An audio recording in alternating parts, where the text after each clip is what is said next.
Berita ini kemudian menjadi besar, tetapi karena kurang bukti, Dr. Sojun ini akhirnya dibebaskan. Saat dibebaskan, Ji-eun dan Daniel dalam mobil untuk menjemput Sojun.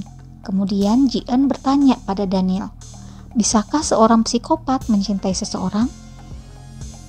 Kata Daniel, pada dasarnya psikopat itu tidak bisa mencintai siapapun, tetapi Sojun ini tulus mencintaimu.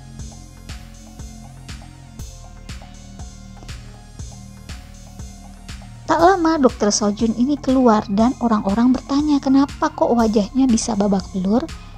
Kemudian ia pun menjawab, karena detektif itu berkaitan dengan korban. Dia menjadi terlalu emosional. Kuharap pembunuh asli segera tertangkap agar dia bisa menemukan putrinya. Itu katanya dengan tenang.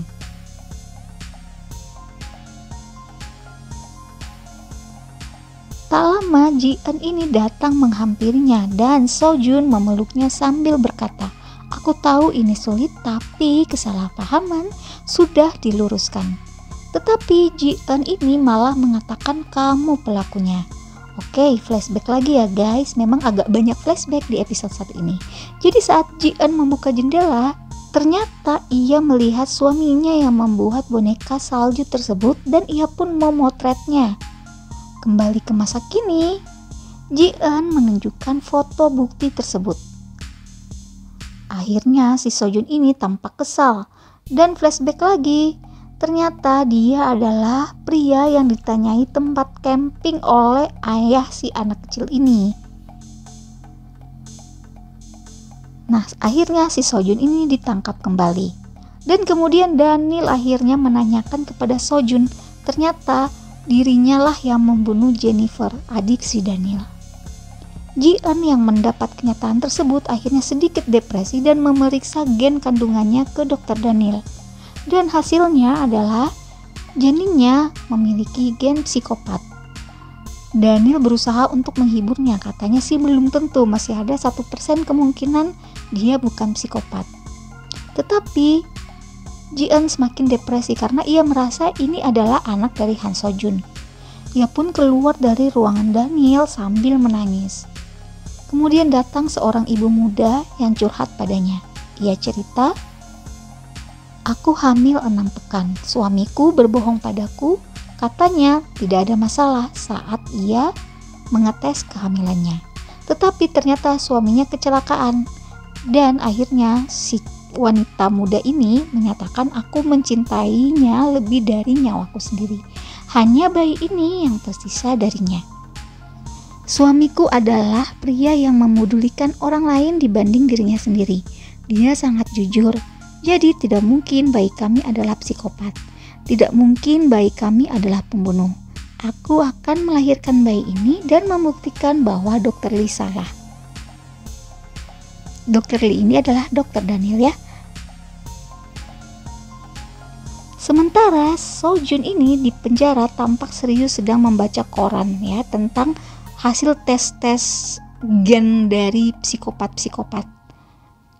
Di sisi lain kemudian si Daniel ini akhirnya menerima paket. Ternyata paketnya isinya adalah tikus Daniel. Si Daniel pun kaget. Kembali ke anak baju kuning tadi ya guys. Jadi anak ini melihat tikus dan memberikannya makanan. Kemudian kita balik lagi ke awal segmen tadi ya. Jadi ketika si anak-anak ini teman-temannya kabur karena melihat si ular yang berusaha memangsa tikus. Dia tapi malah tersenyum melihat teman-temannya berlari seperti itu dan tersenyum melihat bagaimana ular ini mencoba memangsa si tikus tersebut. Timelapse lagi 5 tahun kemudian. Seorang anak kecil yang bernama Jae-hoon ditegur ibu gurunya karena Jae-hoon ini terus menggaruk tangannya. Tetapi saat menegurnya, si gurunya ini kaget karena melihat gambar Jae-hoon. Tak lama, sekolahnya heboh.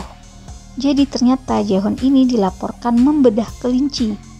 Saat ditanya ibu gurunya mengapa ia melakukan itu, ia cuma menjawab, aku penasaran apakah ia bertambah berat atau hamil. Gurunya kaget, hanya karena itu kamu membedah si kelinci itu. Haijun pun akhirnya juga bilang, aku kesal pada Bu Guru. Bu Guru menatapku seolah aku aneh. Akhirnya Haijun keluar dari ruangan gurunya dan anak-anak teman-temannya itu melihat Haijun dengan heran dan takut. Orang tua Haijun akhirnya dipanggil dan mereka berbincang-bincang soal Haijun ini. Ibu gurunya bertanya, kamu tahu si Jae-hyun ini ingin menjadi dokter saat tumbuh besar? Ya, itu yang dia katakan. Apa ada masalah? Nah, ternyata akhirnya si ibu gurunya ini menyarankan agar anak tersebut itu diterapi sebaiknya. Nah, tapi si ayahnya ini sedikit emosi. Terapi hanya karena dia menggambar yang unik, kamu memperlakukan putra kami seolah sakit mental. Akhirnya si Haijun dimarahin sama ayahnya. Karena sakit hati, Haijun pun akhirnya menuangkan sebuah zat untuk membuat ikan-ikan di dalam akuariumnya mati. Tetapi adiknya ini melarang. Tetapi adiknya malah didorong sama si Haijun ini. Ketika ayahnya pulang dan melihat ikan-ikannya mati, si adiknya Haijun ini tidak mau memberitahukan kalau kakaknya yang membuat ikan-ikannya mati. Tapi si adik cewek akhirnya menceritakan, mengulang percakapan Haijun dan adiknya. Kemudian Haijun ini karena kesal, ia mengajak adiknya ini bertemu anjingnya yang sudah ia lenyapkan. Untungnya ibunya datang menolong. Adegannya tidak Ratu Drakor masukkan ya, karena ini adegannya cukup sadis. Tapi kurang lebih dia ingin mencelakai adiknya. Kemudian balik lagi nih ke Haijun yang berdoa di gereja. Ia bilang, mereka bilang aku terlahir sebagai monster. Hari itu aku berdoa pada Tuhan agar aku tidak akan menjadi monster. Kemudian akhirnya balik lagi ke 15 tahun kemudian masa kini. Jadi 15 tahun kemudian di masa sekarang ya. Nah, terlihat seorang pria yang tampak dari belakang sedang mengamati foto-foto, sepertinya foto-foto dari para korban. Dan di ruangan tersebut ada foto adik bungsu dari Jae-hyun. Dan setelahnya ternyata di masa kecilnya si Jae-hyun ini dia menghabisi keluarganya. Cuma belum ketahuan nih apakah adik bungsunya ini masih hidup atau tidak di episode ini. Oke, sekian dari Ratu Drakor tentang review episode 1 drama Korea Mouse. Ceritanya cukup menarik ya, cukup suspense. Menarik sih karena memang menceritakan tentang psikopat-psikopat yang sangat gila gitu untuk membunuh. Jadi ini sangat cocok buat kalian yang suka dengan banyak stressing adegan ataupun adegan-adegan yang memacu adrenalin ya. Oke, sekian dari Ratu Drakor Channel. Kita akan berjumpa di episode selanjutnya. Terima kasih sudah menonton sampai selesai. See you.